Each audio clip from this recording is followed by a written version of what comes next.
All right, today is October 31st, 2021. This is week 5 of the Lost Confederacy. When most people hear the word Confederacy, the first thing they think about is redneck or ignorant European. And one of the reasons, or part of the reason this channel is dedicated to uplifting real American history, Confederacy is actually an American form of government. So what we're going to do is I'm going to introduce the other chiefs on this channel. We're going to introduce Chief Quietwater, Chief Blackcoat, and myself, Chief Alligator. And so we're going to go ahead and jump right back into the Treaty of Fort Gibson, 1833.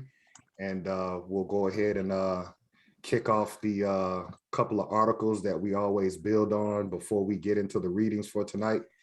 So Chief Quietwater, do you want to go ahead and share your screen? Okay, so the first article that we are going to look at is the first paragraph in Article 1, Section 10 of the Constitution. And we can see that it says, no state shall enter into any treaty, alliance, or confederation, grant letters of marque and reprisal, coin money, emit bills of credit, make anything but gold and silver coin a tender in payment of debts. And so what we always want to beat home in the beginning of all of our videos is the fact that there is no money. What we call money today is actually fiat currency. Fiat currency is a currency that isn't backed by gold. The world reserve currency, which is known as the dollar bill, has not been backed by gold since 1971. Richard Nixon and Congress came up with the Gold Standard Act. So for all my life, anytime that I have worked, I have never been paid money. And so that's one of the first things we have to start recovering from as prisoners of war. This channel is dedicated to bringing to the enlightenment of our people that you are prisoners of war. I'm speaking strictly to the American as reclassified or has been reclassified as Negro, colored, Black, Afro-American, and now people of color. If your mother and father were born on this land and your grandparents were born on this land and your great-grandparents were born on this land, I'm talking to that specific group of people, the American. You would denationalize, and what we're doing 1 week at a time, one sentence at a time, one article in a treaty at a time, is we're providing proof of claim to the world that we are prisoners of war. Y'all want to build on this section of Article 1 about the fact that there is no money, and the only thing that you can outright give a state to own anything in a state is gold or silver payment? I think you explained it pretty well. Yeah, I mean, it's right there in black and white. You gave the people exactly what was needed. In the Constitution, so.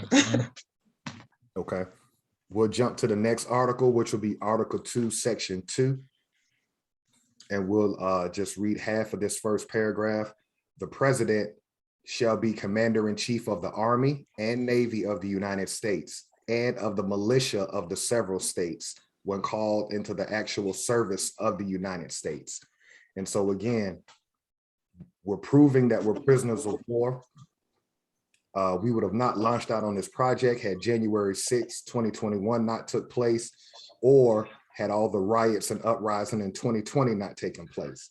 So when you saw whatever they want to call these militia groups, the Proud Boys, the Oath Keepers, when you saw them show up in January 6 with AR-15s and a hanging station built in front of the Capitol, and they were shitting and pissing on the floors in the Capitol, and you had public servants hiding in chambers not to be killed or hung, when you saw them bum rush the transfer of power when they were counting the electoral votes, that was an attempted coup d'etat. It was not an insurrection. The reason why I'm bringing this section up is because the militia can only come out when the president calls him. Period, point blank, end of discussion. Y'all want to build on that? Right. Yeah, the interest was sparked from definitely last year when everything took place in regards to the rioting and the protesting and all of those things. But January 6th definitely highlighted the fact that it's just open season for certain people to be able to do what they want to do. And that's what was done, and nothing up to date has been done about it. So that definitely brings it home in section 2. Yeah, I agree with Chief Alligator and Chief Quietwater. Yeah, January 6th was an eye-opening day to see that happen, and then to understand everything that goes on a day-to-day basis to Black Americans. Still mind-boggling. Still trying to connect the dots on how that can happen. But a lot of these, excuse me, a lot of these cop killings are just kind of going under the table. So, seeing what's going on, seeing this government pretty much collapse right in front of us, it's pretty amazing. Okay. All right. So, and the last one we'll do is Article 6, second paragraph, where it says, "This Constitution and the laws of the United States, which shall be made in pursuance thereof, and all treaties made or which shall be made under the authority of the United States, shall be the supreme law of the land, and the judges in every state shall be bound thereby. Anything in the Constitution or laws of any state to the contrary, notwithstanding." And so here again, being born into a group that was denationalized after the Civil War, brought up under United States government under the 13th, 14th, and 15th Amendment, reclassified as Negro, Black, Colored, Afro-American, and now an attempt for people of color. Show me a group of people that have 4 or 5 generations buried in the soil that they live on, and you do not know what happened on that land. That's a nigga. You go anywhere on planet Earth and you talk to the people of the land, they can tell you the history of it. So why are we reading treaties? Because it's a supreme law of the land. It's the ground floor of what happened in America. And I just think it's very interesting that nobody reads treaties. And so what happens is it's like we're in la la land. It's like we're in a 5th dimensional reality where we know nothing about what happened on the land. So that's the reason why we're reading treaties. You want to know what happened in the Creek Confederacy, which comprises of everything from the Carolinas all the way over to Louisiana, which is where the Mississippi River runs from the Gulf of Mexico all the way up to Canada. You want to know what happened in the area where your family originates from, you need to read the treaties and find out what happened in that area, what wars, who conquered that area, what were the name of the people in that area. That's the name of your great grandparents or your great grandparents. Y'all want to build on that? Yeah, and I just think that reading these treaties have definitely opened my eyes up, because of course we weren't taught this in school. And I just think that if this is taught at the real history is taught at a very young age, the perception of who we are, who we were, and continuing who we are would stand out in people's mind from a very young age, and have the spirit of not being defeated and not bowing down and things of that nature. So I just think, yeah, the treaties being the supreme law of the land, I understand, because it was the blueprint of how things came about, basically. Yeah, I agree. I think this is the biggest secret out there, and reading these treaties pretty much put everything into perspective. Everything comes full circle. The big secret, within our people and within our group is you are the American, and us doing our homework, reading these treaties word for word, sentence for sentence, gives us that confidence of who we are. Then we move forward and know how to move within the world of being a prisoner of war, going back to everything else going on today in this world. So yeah, reading these treaties is enlightening for sure. Tells the truth of America. Mm-hmm. And if I can just throw one more thing on before we move right into the 1833 Fort Gibson Treaty, we have to understand as prisoners of war, before you click off, Chief Quietwater, we were not a part of the United States government until after the Civil War. A lot of times when you hear people who have our lineage talk about American history, they act as if we were a part of the Union. No, we did not become a part of the United States government until after the Civil War, and they made amendments after being murdered for trying to take our ancestors' land. They created the 13th, 14th, and 15th Amendment. So I want to re-emphasize that, because when you look at American history, you have to put yourself on the right side of the chessboard. You are the American. The European established their government on July 4th, 1776. You had nothing to do with that government until 1865. After the Civil War is when they created the 13th, 14th, and 15th Amendment, and then the 1866 Civil Rights Act, specifically for our lineage. But because we don't know this, we have nothing to refer back to make the European honor and to honor our ancestors, which fought and murdered people in order to become a part of this government, because our Confederacy and our nations had dissolved because they were pushing us west of the Mississippi. I'll stop right there. Let's get straight into the Fort Gibson 1833 Treaty, and let's finish this bill. And you guys see it good? Yeah. Oh, yeah. Okay. I can start it. Okay. Okay, so Article 4, it is hereby mutually understood and agreed between the parties to this treaty that the land assigned to the Muskogee Indians, that the land assigned to the Muskogee Indians by second article thereof shall be taken and considered the property of the whole Muskogee or Creek Nation. So basically they're, the land that was signed to the Muskogee is basically being spread thin, right, to combine the Creek and the Muskogee Nation. And so it's being spread to very thin to encompass all of them. As well, if you could just add that next little part. As well of those now residing upon the land as the great body of said nation who still remain on the east side of the Mississippi.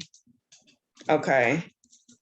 Right. So I can see a conflict coming. I can see a conflict coming, right, because you're combining the Muskogee and the Creek and the people that were already on the land. Right. So you already have a nation there. Right. And so it's going to incite a lot of infighting and disagreements and things like that. Right. And I think we read this we read this last week, because that last sentence you read, as the great body of said nation. Oh, I did. Yeah. Still remained on the east side of the Mississippi. So again, for everybody who wants to believe that everybody went into Oklahoma on the Trail of Tears, that's a bold-faced lie. That's why we're reading the Supreme Law of the Land. The great body, the majority of us did not leave. And you're looking at the descendants of those people that did not leave. We're the ones that caught hell through convict leasing, through Jim Crow, through segregation, through mass incarceration, through the war on poverty, through the war on drugs, not the invisible war, the coronavirus, where they're giving money and protection to Asians and gays and illegal citizens now are supposed to get $500,000 checks individually. Why are you always ignored is the question that I'm asking all your so-called scholars. If we're not prisoners of war, why are we ignored? Y'all want to build on that? Just to iterate to your question, you're not prisoner of war, then what is it? The American, this body of land belonging to us, European, occupying it. So give everybody else resources, starve them out, see how many more cold winters can they endure. It's kind of in our faces now. And it's embarrassing at some point, because it's like, okay, citizens under this government is like that. No resources at all, just a party, June 19th. Do they think we're that under, like, sometimes I'm just like, okay, the math ain't mathing for real now. Yeah, and it's like this whole minority thing is just other groups of people that are just on top of us, pressing us down, definitely to the last class in society, the lower class in society. And we have to see it for ourselves. And actually, this is just highlighting everything in regards to what we're actually going through now. All right. Reading these treaties, highlighting exactly what's we've always been going through. Exactly. It never ended. Okay. And it is also understood and agreed that the Seminole Indians of Florida, whose removal to this country is provided by their treaty with the US dated May 9th, 1832. So we actually did read this last week, but basically they did specify that it was, to be clear, it's the treaty with the US, because prior to it wasn't. So they Treaty with the definitely, militia. exactly, they definitely made that clear in this section of the article. Shall also have a permanent and comfortable home on the lands hereby set apart as the country of the Creek Nation. And they, the Seminoles, will hereafter be considered a constituent part of said nation, but are to be relocated on some part of the Creek country by themselves. So is that basically saying that the Seminoles will have a small portion on that piece of land? Is that what that's saying? Now, what they're doing is they're putting the Seminole Nation up under the Creek Nation. Okay. It says will hereafter be considered a constituent part of Part. said nation, Okay. Got you. but are to be located on some part of the Creek country by themselves. So yeah, they're gonna put them in Creek jurisdiction, but say, oh, you got your own thing. No, I really don't, because I'm on Creek land. You're not on Creek land, but based on the gun and what the European military is saying, yeah, here's the Creek area. You figure out where you want to go on their area. That's basically what that's working. Okay. Okay. Black Coat, you want to build on that? No, I think you said it. Yeah, clearly the Seminole and the Creek were nearby as far as land masses. So now it's looking like, okay, one, they have no respect for the Seminole. That's obvious throughout reading these treaties. Creek's big enough with landmass, whatever, making them dependent up under the Creek, no longer giving them their own say so, pretty much making them citizens of the Creek Nation now in their way. So now they're no longer their own Confederate nation or anything like that. You want to finish that last little piece off, Chief Quietwater? Okay. Which location will be selected for them by the commissioners who have signed these articles of agreement or convention? Right. Okay. So it's up to commissioners to tell the Seminoles where they're going to go. Where to go. In Creek territory. I'll do the next one, Article 5, if you want to highlight it. All right.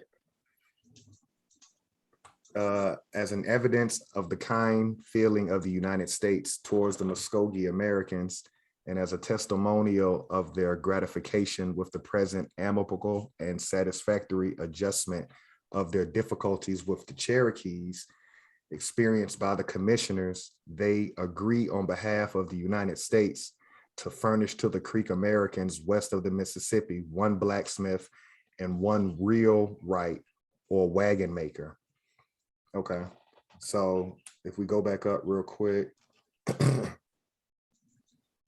so we can see right here, based on what they're saying, is the Muskogee American and the Cherokees were bumping heads, right?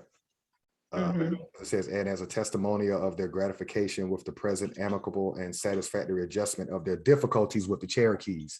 So Muskogee and Cherokee didn't get along. Experienced by the commissioners, they agree on behalf of the United States to furnish the Creek Americans west of the Mississippi one blacksmith and one wheelwright or wagon maker. So what I'm taking from that, here's another note in American history. The Cherokee and the Muskogee nations, those were the wagon making builders.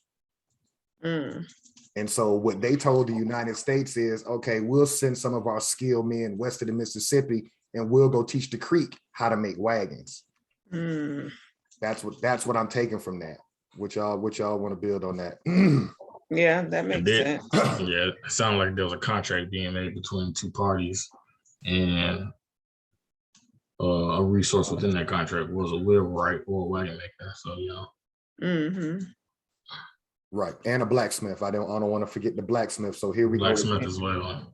We can see that the American was the skilled person, which we know that because we've created all We these. invented so much. Right. So there are all the European really was doing was just strong arming everything. And so they were basically like, all right, what you need out there west of the Mississippi.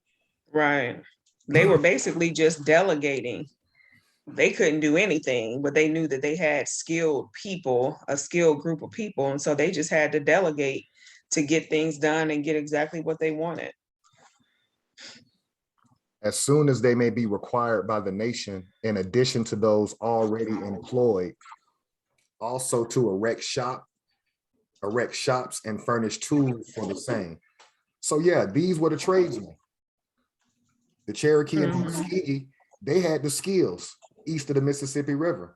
And so basically the European is saying, hey, we're giving all authority to the Creek Nation west of the Mississippi, right? Because the Creek Nation is the one that contracted directly with the United States government. So they're saying, hey, these Creeks, they're not real builders like that. But these nations of people have the skills people. So you need to send some of those people over here to help these Creeks. Which y'all build on that. Yeah, no, I agree. Yeah. Yeah, it's pretty clear. That's exactly what they did. So now we can see when we talk about towns in the Creek Confederacy, or what you call the Bible Belt or the Dirty South, it's telling you right here, we were the wagon makers, we were the blacksmith, we erected shops and furnished tools. We already was doing that. It's telling us right here. And it says nothing about we had to teach them how to do these things or right. or anything of that sort. Is they used them for the skills. They did not know how to do any of that. All right. And supply the smith shops with 1 ton of iron and 250 pounds of steel each, and allow the said Creek Americans annual for education purposes the sum of $1,000. So basically, we finna set up shop west of the Mississippi River. You're gonna send the Muskogee and the Creek out there. They coming with iron, they coming with steel, they finna erect shops, they finna furnish tools, they finna bring their blacksmith, they finna bring their wagon makers. We getting ready to build west of the Mississippi like we already had it cracking east of the Mississippi. Exactly. Come on, y'all. Wow. That's horrible. Anybody else want to build on that? I mean, that's exactly what happened. That is exactly what happened. We had everything on lock. We were established. We had our nation, and they basically just used them. They used them for their own good to do exactly what they needed and fulfill their goal. Yeah.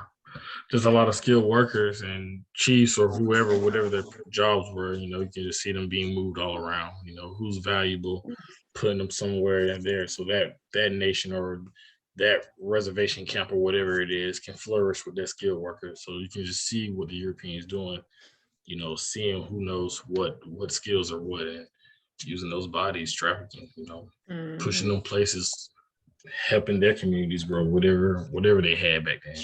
Of course, the Europeans are living within these quarters. They need these workers for some reason. So yeah. So let me go a little deeper on what you just said. So realistically, okay, so you got them roped off by meets and bounds, right? That's your military. Right. And so is it say that you may have like a recon team that are watching these people on a day-to-day, like, okay, and they're accounting, okay, those group over there, they build the wagons. Exactly. Oh, that group over there are the blacksmiths. They're accounting for who in these nations, in these accounting. Right. They're accounting for who does what. Mm-hmm. And they're basically saying, send these people west of the Mississippi. You feel me? Wow. Yeah. It's the same thing they do now, just like with the essential and non-essential. When Trump closed the government down on March 16th, 2020, right? When he closed the borders, that's a form of bankruptcy, because essential and non-essential is like a balance sheet. Who's your assets? Who's your liabilities? Your liabilities are things you're willing to walk away from. So the United States government said, we're willing to walk away from everybody who doesn't have a skill. Literally. It's the same thing would happen here. Who do we need out of these nations of people now that we're military occupying them? Well, we need the people who know how to build shit. Everybody else stay home and sit in front of the TV. That's why I never stopped. That's why Chief Quietwater never stopped and Chief Blackcoat never stopped last year. We don't know nothing about a shutdown because we have a tangible skill set that we provide. We're service providers, and prisoners of war need to understand that moving forward. We're living in a time where you better learn how to do something that is essential. The United States government is walking away from all liabilities, i.e. unskilled. Go ahead, Chief Blackcoat, Chief Quietwater. Can't pay for it no more. Can't afford non-essential businesses or non-essential skills. Right. And you're seeing it here playing out. Western Mississippi continue to help them folks over there. We're giving them something because we're doing contracts with them. Right. Everybody else. And they needed them. They needed them. They were essential. They had the skills. And so they did need them for the things that would afford them whatever life that they were pursuing. So yeah, you're right. And this played out last year because of all of this, the shutdowns with COVID and everything. So that was a real eye-opener. It was an eye-opener, right? Exactly. For them to even put it in documentation saying essential businesses, giving it out to the business owners, letting them know who can and who can't operate, right? So it's like, oh wow, okay, so this is what we do here in a consumer, business or a consumer nation. So this is what we do here in order to bail ourselves out, sit everybody down that ain't making no money, exactly, or providing a service. So it says the sum of $1,000 to be expended under the direction of the President of the United States. The whole of the above grants to be continued so long as the President may consider them conducive to the interests and welfare of the Creek Americans. So basically, you're sending skilled people from other nations to help build up the Creek Nation west of the Mississippi. And it's all conducive on the President of the United States. So basically, the President of the United States is going to sit back and he's going to monitor the shops they erect, the blacksmithing that they're doing, the wagons that they're making, what they're doing with the steel, what they're doing with the iron. And as long as he sees progress and he sees this Creek Nation building up, he'll continue to issue grants. A grant ain't nothing but just a complete front of resources to a business owner that you don't have to worry about paying back. It's a hustler's dream. It's like dropping the product in front of me and saying, go do what you want to do with it. Check. Y'all good on that? Well, yeah, they're gonna front the money because it's gonna make it back. So, like you said, they're seeing what these Cherokees or these certain skilled blacksmithmen from these nations can do. So yeah, they're gonna keep pushing out. That's building up now their empire, the United States, because now I got all these workers. So it's just like you said, grant that money forward. They're like, oh wow, this is what they can do. Let's throw a little silver here, a little gold here, or fiat, whatever they was doing. Right. Probably fiat, getting that system going. It says, and the United States. No, hold on, let me go back. Yes. And the United States will also cause to be erected as soon as conveniently can be done for patent railway mills for grinding corn, and would immediately purchase for them 24 crosscut saws. So here we go. As soon as they send their military out there, the military is going to survey the land. Okay, where we're going to put these nations that we're going to move west of the Mississippi. They put them out there and they realize, damn, they don't grow what they grow east of the Mississippi. We got corn out here, right? So you can already see the foundation of railroad system in this treaty right here, where it says for patent railway mills for grinding corn, and will immediately purchase for them 24 crosscut saws. So yeah, they out there, they getting ready to build, they getting ready to grind and put the work in and develop that Oklahoma territory. Y'all want to build on that? We Right. were just saying Again. that. Yeah, Yeah. west of the Mississippi. They're Mhm. building the civilization. They're building a home for your Americans, or what they were referred to them as Indians. So you see the game plan going on right now. Right. And it just mirrors what's taking place today. I mean, nothing is much different at all. Facts. All right. It being distinctly understood, however, that the grants thus made to the Creek Americans by this article are intended solely for the use and benefit of that portion of the Creek Nation who are now settled west of the Mississippi. And so everything that they're getting ready to build west of the Mississippi, it's specifically for the Creek Nation who's west of the Mississippi. It has nothing to do with that great body that did not go. Exactly. Y'all So, Okay. like I said, the Creek Nation, that's who get the resources. Got you. Now, who I Okay. put up under the Creek Nation, also those allotments going through the creek, however that goes. But yeah, being very specific here Yeah. of Right. that portion of the Creek Nation who are now settled west. Right. So if you Creek and you east, or you Cherokee, you east, you Choctaw and you east, you Chickasaw and you east, you Cherokee and you east, you can't claim it. You're gonna build it for them, and then the Creek Nation gonna act like, yeah, we did it. Wow. When in reality, it was the Cherokee and the Muskogee skill people that went out there and set up shop. See the game? Mhm. So I'm sure Mhm. people in Oklahoma right now, I'm sure those creeks that are in Oklahoma right now, they probably are the, what you want to call, bougie of all the nations in Oklahoma. Yeah, They they're act practicing like, classism. yeah, not Because even they like know what they did. Right what they now, didn't do. What they didn't do. They Right. they're didn't build bringing that. their structure. Now it sounds like they're just bringing their structure from what they know in Europe over here. Now they're building this kind of like this class type of structure now. Creek Nation, overseer, Cherokee, Seminole, working class. That's what I'm seeing right now. Okay. Which probably plays out to today. Like I said, the Creek Nation today, they're probably are that more recognized nation in Oklahoma. But truth be told, you were propped up. You really didn't have Right. the skill set to really build nothing from the ground. You just got the European with the gun saying, okay, after y'all finish setting up shop, now the Creek are gonna act like they did it. Right. Mhm. Interesting. So we had Article 6. Mhm. I'll read this little one. This is smaller.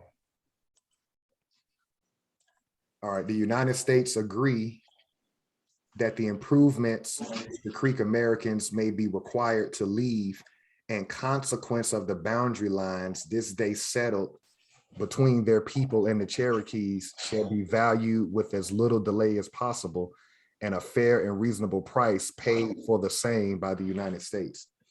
All right, so the improvements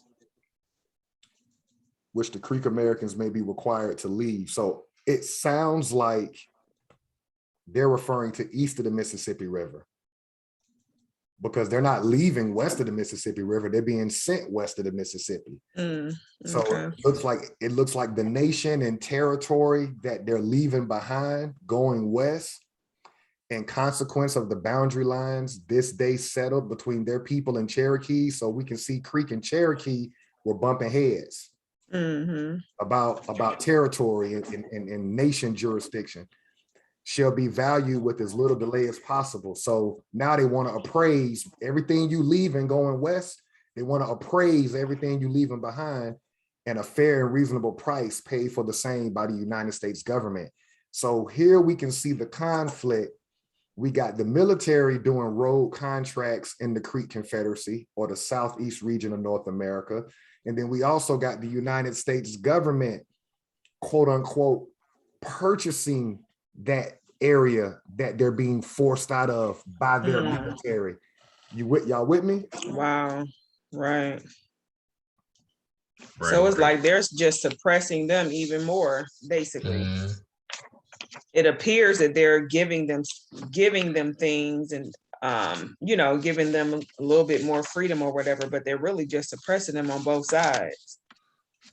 Really just creating another enemy within, you know. Mhm. Now all the odds aren't at just the European. Now we're distracted. Mhm. All right, somebody Fine want to for pick up. rations. Somebody want to pick up that next article? I got it. It is hereby agreed by the Creek Nation parties hereto that if the Saline or Salt Plains on the Great Western Prairies should come with the boundaries defined by the agreement as the country of the Creek Nation, then in that case, the President of the United States shall have the power to permit all other friendly Indians or American tribes to visit said salt plains and procure thereon and carry away salt sufficient for their subsistence without hindrance and molestation from the said Creek Americans. Yeah, we gotta break that one down. Okay. Yeah, we can just go back to that first sentence. It is hereby agreed by the Creek Nations party hereto that the Saline or Salt Plains on the Great Western Prairies should come within the boundaries defined by this agreement. Right. So right there, the European is saying, wherever we send you, Creek Nation, if where we send you has saline or salt plains on your land, then basically they're saying you got to let other nations or tribes come and get as much salt or saline that they need in order to survive. So again, So basically, they're just infringing on the land that they just gave them. what I'm saying is no ownership. I'm saying that these nations, you cannot be a nation and not be reap the benefits. They lost their sovereignty.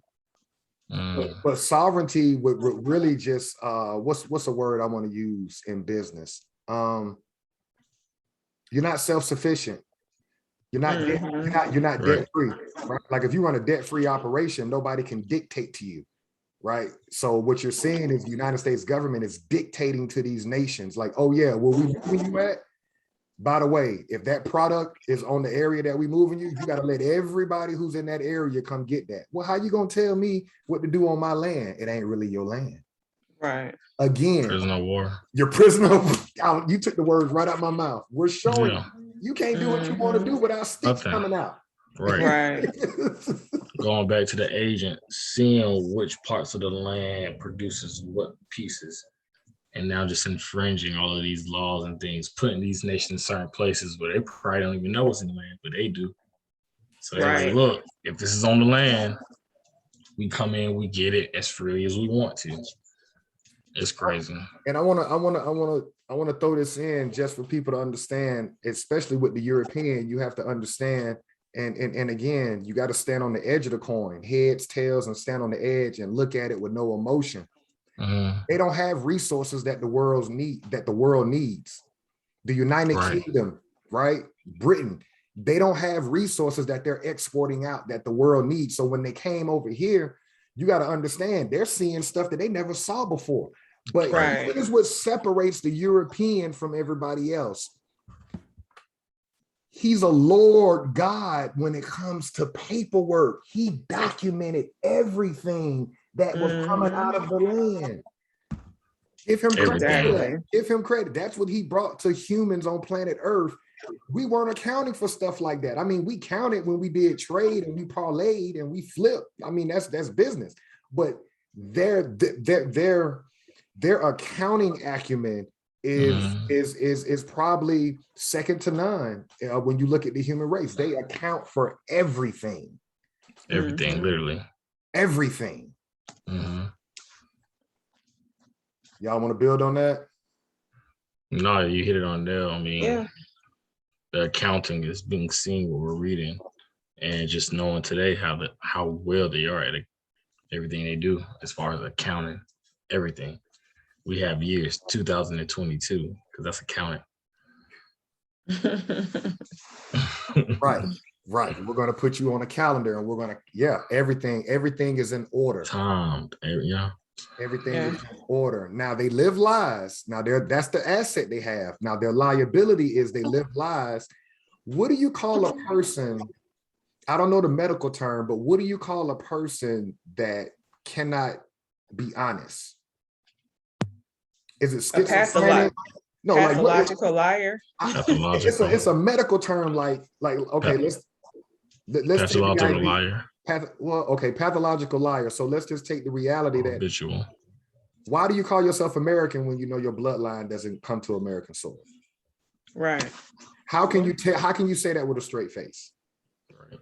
Right. Mhm. And so when you tell that lie, then it leads to the other lie. How can you sit up here and be born a man and go sit up here and say that I can identify with whatever I want to? Mhm. You're out of line with nature. Mhm. And then get upset when people that are in line with nature kind of look at it like, hold on, what's going on? No, don't. Right. You can't. Right. And that's Yeah. part of the reset. The part of the reset is monetary. You have to get back to what everybody on planet Earth knows is money, which is gold and silver. Right. Not only that, we have to talk about exchange rates. Most prisoners of war don't know exchange rates, but all these immigrants that come to North America, they know the exchange rate. They know what their fiat converts to against the dollar. We don't even talk that language amongst our people. And so you wonder why we're losing. It's because we have a low financial IQ as a group of people. And the only way you can have a low financial IQ as a group of people, you're financially illiterate. You don't know financial terms. You don't know what an asset is. You don't know what a liability is. What do I mean by that? Prisoners of war will buy a liability called a BMW and they think they made it. Right.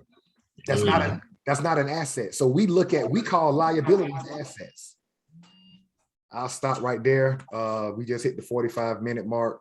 Do anybody else want to build on how they're basically telling the Creeks in this part of the article that, yeah, we're going to move you in this area. But these two resources, we're noticing that everybody who lives in the Western Prairies, they need this saline and these salts. So yeah, we're going to move you over here, but you can't stop anybody from getting all the saline and salt they need. Right. Yeah, it just sounds like they just destroyed any type of commerce they already had going on. So now we're moving them all around, and now this is what's going to be happening on this land when it comes to resources. So anything they already had planned is out the window. They're not reaping no benefits, and like you said, just destroying everything they have and pretty much no ownership. Now they are kind of like slaves to their own land because the guns are standing out in front. So let me throw this out. We only got 2 more articles. Y'all want to go ahead and just. We might as well just finish. Okay. Yeah. Okay. Pick back up where we left off at. Okay. Right here. Okay. Oh, I got it. Okay. It is agreed by the parties to this convention that the country hereby provide for the Creek Indians or Creek Americans shall be taken in lieu, or what's that word? In lieu of. In lieu of, and considered to be a country provided or intended to be provided by the treaty made between the United States and the Creek Nation on the 24th day of January 1826, under which they removed to this country. All right. So basically, the United States is basically saying that the Creek Nation has agreed to go west of the Mississippi. And they agreed to that on the 24th day of January, 1826. Right. So they did that 7 years prior to this treaty. All right. So when they told them to go west of the Mississippi, the Creek start bumping heads with the Cherokee and the Muskegee and other people out there. So that's why you see these before articles that we read tonight. That's why they're saying, okay, these other nations are kind of working out their kinks. And now you hear the United States government saying, okay, it's salt and saline in your area, Creek. You need to let all of these other nations get that. The Muskogee and the Cherokee, they agree to stop bumping heads. So like you said, it's a lot of infighting since you're putting all these nations all in one area on top of each other. So if I can bring it back to a prison system in today's society, it's almost like you take people from Miami, you take people from Atlanta, you take people from New Orleans, and you put them in one building, they're gonna have problems. because you got shot callers from each of them different cities, and now you're putting them all in one little box or one building, right? And they got to hash all that out. And then at some point, they're going to get to fighting and killing each other. And then the warden got to come in and be like, okay, so here's how we going to, this is kind of how I'm seeing, I mean, the prison system runs parallel with these treaties because that's just greater confinement. So for those, when I say the word prison, it's just greater confinement. You're not under delusion that you're occupied. You see what I'm saying? Because you're physically told what to do they're accounting for your movement every day. Right. In society that we live in now, they still account for our movement, but you do have a little bit of liberty. You have a little bit of liberty, but they account for everything you do. Try to organize as a group of prisoners of war and watch how the local city, county, state, and federal government offset whatever you're trying to do. Yeah, you're occupied. Let me stop right there. Y'all want to build on that? No, you're true. That's a good comparison in regards to, like you said, in the prison system, they're not under any type of illusion in regards to what's really going on. They know they are confined. They know that they are imprisoned. We're living on what's supposed to be free land. We're supposed to have liberty, but unfortunately, it's very slim. So that's a great comparison. Correct. No, I agree. I agree with both Chief Elegant and Chief Quiet what I just said. Okay. I'll do this last article, and keep in mind, liberty is not freedom. Liberty is not freedom. Right. Liberty is like a pass. Right, right. So you're on a leash. You on a leash, and you can look at society. If somebody listens to this video and you get offended about prison, let's just use the word school. School, you have liberty, and they're restricting those liberties. Some schools, you don't have the liberty to wear what you want to wear. Right. You don't have the liberty to walk however you want to get to that next class. Liberty. Or you could be in the military, right? You don't have the liberty to just do what you want. No, you got to get leave, right? Somebody has to give you the liberty to leave. Same thing with a prison system, right? Or even in society. So it's levels, or even if you're in a college dorm, let's go there. Even if you live on campus in a college, you still get commissary. That word sounds familiar. You get commissary in the military. You get commissary in prison. So all of these different structures, you're being conditioned to have liberties. Yeah, if you know you got a class at a certain time, you got the liberty to go wherever you want, but you got to go to that college class. You live in a dorm. Soldiers live in barracks. Prisoners live in, what do they call it? Cells. Yeah, cells, barracks, dorms, same thing. Right. Their system, their structure, same thing. So I'll do this last article, Chief Quietwater, if you could highlight it. And we have to understand these systems. That's science and math. You have to understand this structure that you're put into. Stop thinking that you're better than because you are in one particular system versus another. They're all constructed the same way. They're gonna give you three hots. They're gonna give you three hots in the cot, whether you're in prison, whether you're in military, or whether you're in college. I mean, come on now, let's stop playing these games. Breaking out of that box. All right, this agreement shall be binding and obligatory upon the contracting parties as soon as the same shall be ratified and confirmed by the President and Senate of the United States, done in open council at Fort Gibson this 14th day of February after death 1833. So we're at a fort. That's a military structure. Okay. So that means it sticks all around the Americans from all these different nations because you're at a fort. So you're surrounded by military. Now let's just look at who signed this document at this fort on the 14th day of February. Where it says signed, sealed, and delivered in our presence. You got the Secretary of Commerce. We've never seen that signature on any treaty we've read thus far. You got the Colonel of the 7th Infantry. You got agents from the Creeks.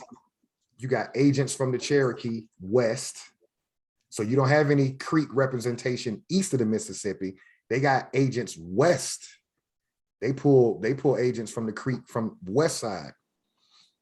You got a major from the U.S. Army. You got a lieutenant from the 7th Infantry.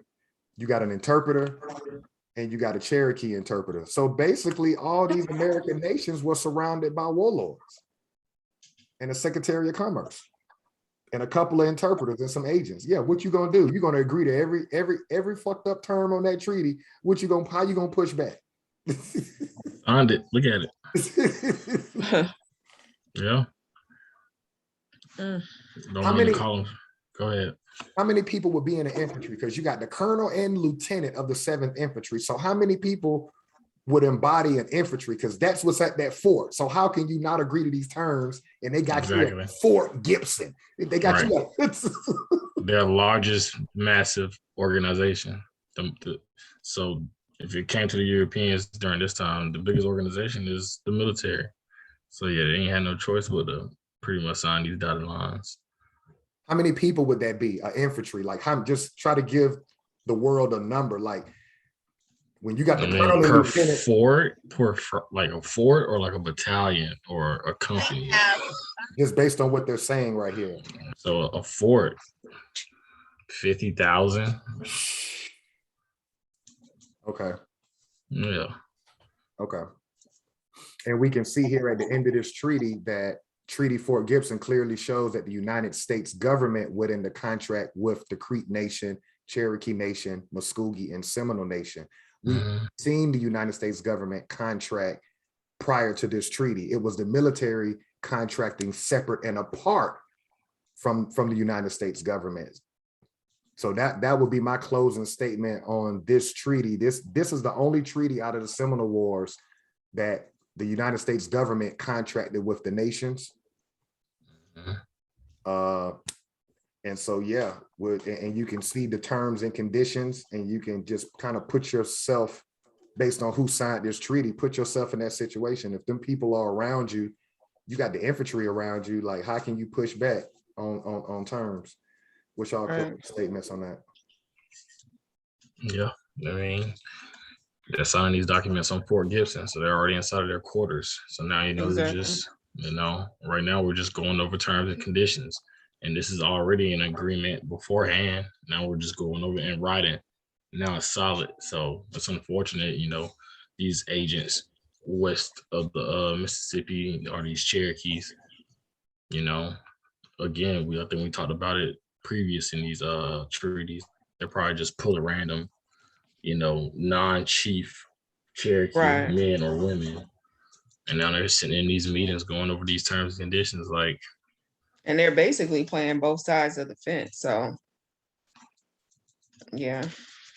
All right, we'll shut it down and get into the readings. And another good class. Yeah. Good being it. Who's doing the 12 steps? I got you.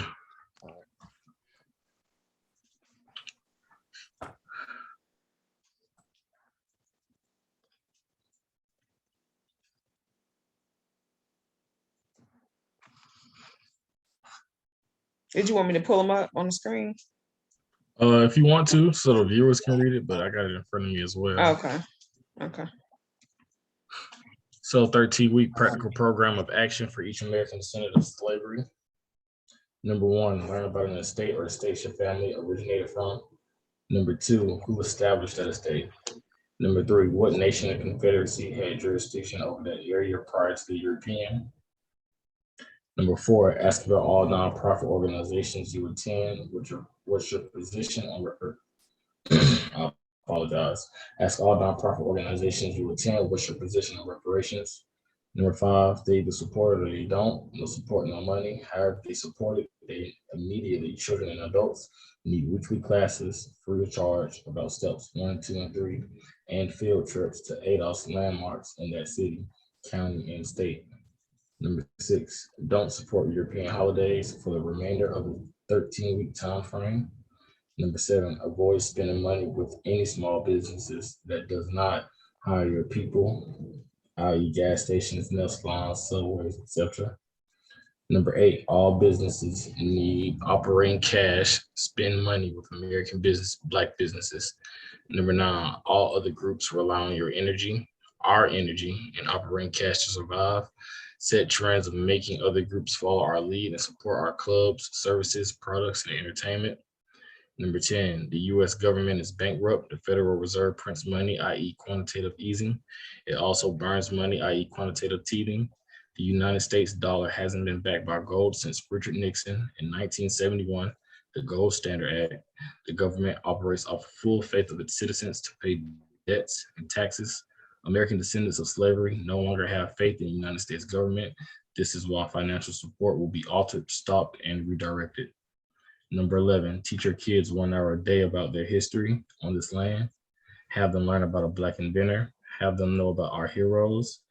They should know the European that conquered the estate you live in. They should know the nation of people prior to the European invasion militarily and culturally. Number 12, practicing these steps will educate us on the land we are claiming America and attaches us to the history and laws of the U.S. government. Each estate American descendants of slavery live in should have steps 1, 2, and 3 advertised via social media, radio, and newspaper. This in 13-week, one physical quarter will bring us together for our common cause. Okay. You want to do the inventor, Chief Quietwater? Yes. Actually, can you go ahead and do yours and then I'll pull up my information? Let me I'll do today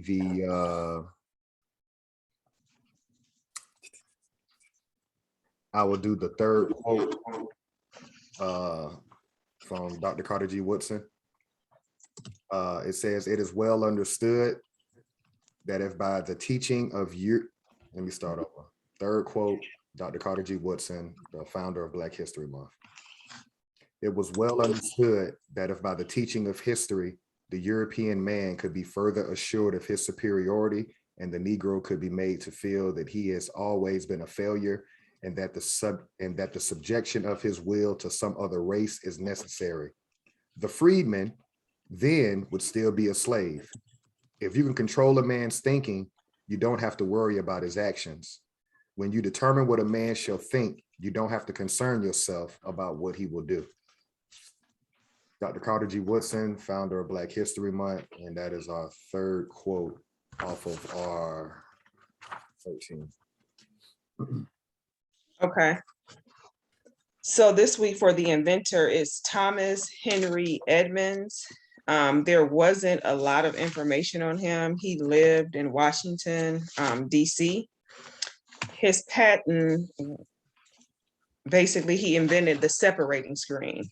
And the separating screen was to be used in any type of water supply pipe where it was desirable to keep lint, scale, shale, or any foreign substance from passing through pipes. The patent date is July 20th, 1897, and the patent number is 586-5724. Okay. And again, his name is Thomas Henry Edmonds. And what percentage of income do we receive from giving that invention to the world? Nothing at all. And just a side note on that, when you're talking about that screen, right? And you think about the old Western movies, how the European would be in the water and they're searching for gold and they're letting the yeah. And then you can even think about your water filter today or the water filter on any of your home machines that run your house.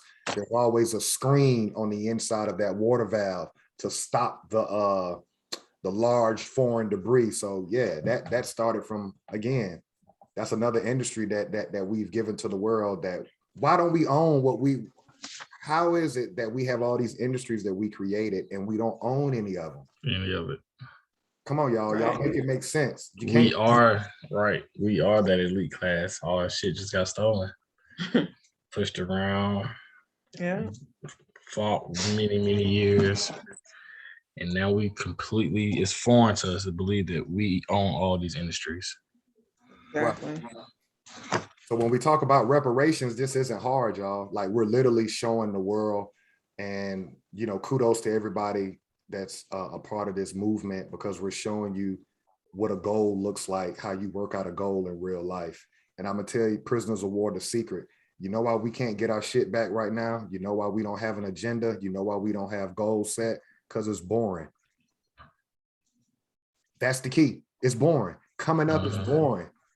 Going broke is fun. Coming up is boring. Nobody wants to do the work week after week after week after week. And then you pop out 13 weeks later and everybody can see your growth. Like, man, where you been at? What you been doing? I've been working. We don't want to stick to nothing. So why are you supporting this system when it's took everything from you? It's took all your inventions, all the industries that are on the stock market, all these exports and imports that are coming in and out of this country. You created it. Exactly. Get it back. You ain't got to recreate nothing. Your ancestors already created it. But that Dr. Carter G. Woodson quote that I read, you fucked around and let the Europeans school you into who you are. And they miseducated you. Because the truth is, you own it. You created it. Y'all want to throw something in before we close? No, you had a good build up, man. Shit ain't hard. Yeah. Starts with the mind, you know. Starts with the mind. I'll go ahead and do the legal definitions and the maroon historical points. Okay. American, a native of America, descendants, one who follows in the bloodline of an ancestor, either lineally or collaterally.